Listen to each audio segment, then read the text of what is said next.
Okay, well, it's funny telling that story about Gord, my old friend Gord, the farmer, and his rally dealership. They're selling salves and things like that. Um, I'm loading that video up now. It brought to mind another really funny story that he told me. Back in the early 60s, before he bought the farm where he raised his family and everything, and where I knew him from. I went to school with his children. I knew all his children very well, and I always thought very highly of the family. They were a really nice family, and they were very kind. They were very kind, and they were always really kind to me, and I always appreciated that about them. But anyway, Gord, he told me a story one time prior to buying the farm. Gord, he ran a service station in Ottawa, which is about 50 miles from this area. He ran a service station in Ottawa anyway. And,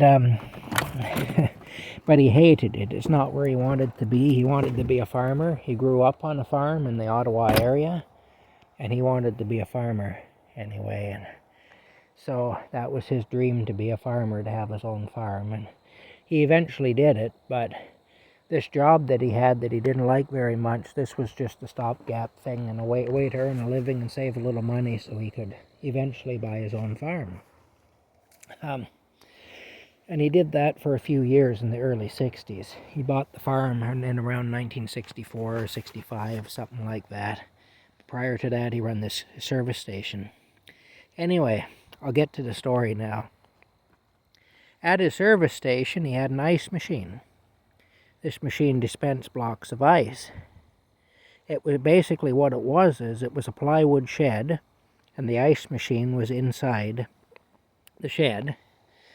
And on one wall of the shed, there was a place there where you could come and you'd put a quarter into the machine. You drop your quarter in through a slot, and the machine would dispense a block of ice. Well, Gord had this machine anyway, and for a while there it was making him money, but then suddenly the earnings from it dropped right off to next to nothing.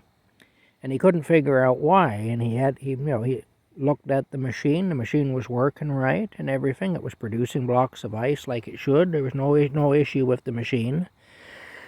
But he couldn't figure out why this machine wasn't making any money.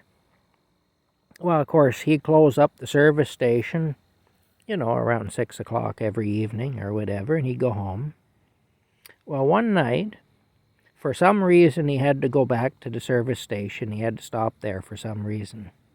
So he goes back to the service station, and his question as to why his ice machine wasn't earning him any money was answered. There was a lineup of people, like you wouldn't believe, standing there waiting for ice at this machine, at the service station the Gord was running. And what was happening is, though, they weren't standing where you'd normally stand to put your quarter in and have a block of ice dispensed. They were standing around at the side of the machine. And there was a couple of kids, and one of the kids was inside the machine where the ice making mechanism is, and the other kid was outside the machine. And the other kid was collecting a dime. Now, normally that machine would cost you a quarter for a block of ice. They were charging a dime. He was collecting a dime from the people, and then he was handing them and then the other kid would pass a block of ice through under the plywood. There was a hole just small enough for a child to go through at the bottom of the plywood shed. And they were going in there, and the one kid was passing the ice out to the other kid, and the other kid was collecting the dimes from the people. So they had their own little ice theft ring going on there, I guess. And everybody in the neighborhood had picked up on it, and they said, well, why would we go during the day and pay a quarter for a block of ice? We can wait until nighttime. go up there and those kids will sell us a block of ice for 10 cents, so that's what it was anyway.